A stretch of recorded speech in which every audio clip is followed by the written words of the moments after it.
yellowing marble. It could have been much worse.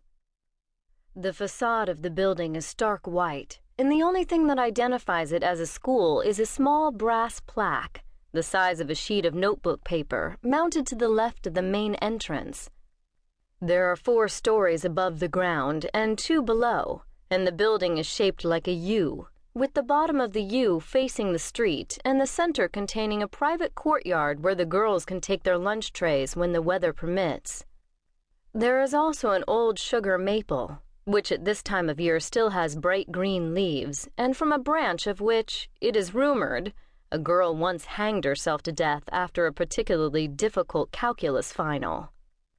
It is near the base of the same tree that 2 girls can now be seen malingering in poses of boredom or irritation on one of the picnic tables set up around the yard. They are seniors, and they take it as an obligation to be constantly gazing with disinterest in directions that nobody else is gazing. One of them, Dixie Doyle, a pretty girl with ironic pigtails, takes a lollipop from her mouth and says, "So, I think my formative years are over." "Really?" says the other. This is Andy. She is tall and never quite knows what to do with her shoulders.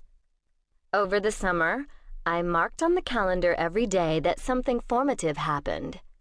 I looked back at it yesterday. 4 formatives and 72 blank squares. Well, maybe something formative will happen today." "It seems unlikely," Dixie sighs. "It's September. Formative things happen in June and July, mostly. August at the latest." Andy nods at the irrefutability of Dixie's logic. Andy is the daughter of Mrs. Abramson, one of the English teachers at Carmine-Casey, and everyone suspects her of having an intellect that towers over that of her friends. Dixie takes the lollipop out of her mouth and looks at it with one eye squeezed closed, as if measuring it against something in the distance. "Did I tell you," she says, "that I slept in the hall for 2 weeks?" "The hall?" Andy says. "What hall?" "In the hall, while my folks were gone. They went to Rome for 2 weeks." "What for?" "They wanted to see a pita." "The round bread?" "No," Dixie says. "Not the bread. Don't be silly." "Pisa? You mean Pisa, Dix? The Leaning Tower of Pisa?" "No," Dixie says again, shaking her head. "A pita. It's a sculpture. It's a marble sculpture of Mary Magdalene or something." "Oh, the Pietà," Andy says. "Michelangelo." "Right." Of Dixie Doyle, it is said that she could convince grown men of anything.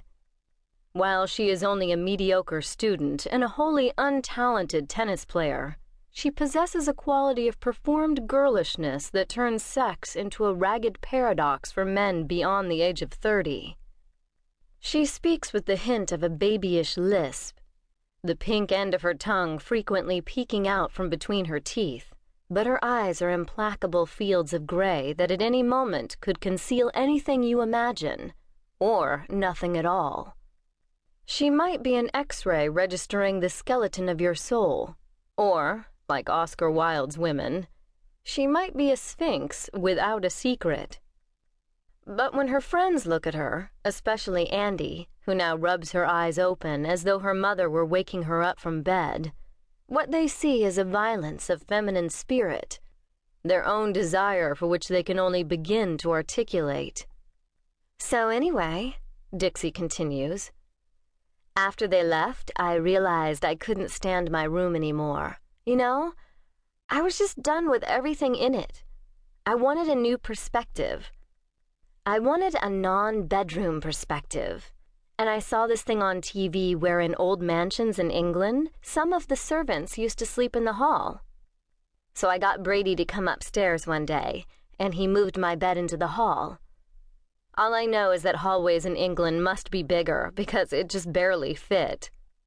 "Brady moved your bed?" Andy asks with a half smile. Brady is a boy from the Bardolph Boys Academy. He lives in Dixie's building on Park Avenue. "He just moved it. And it's just Brady. Anyway, when the folks came home..."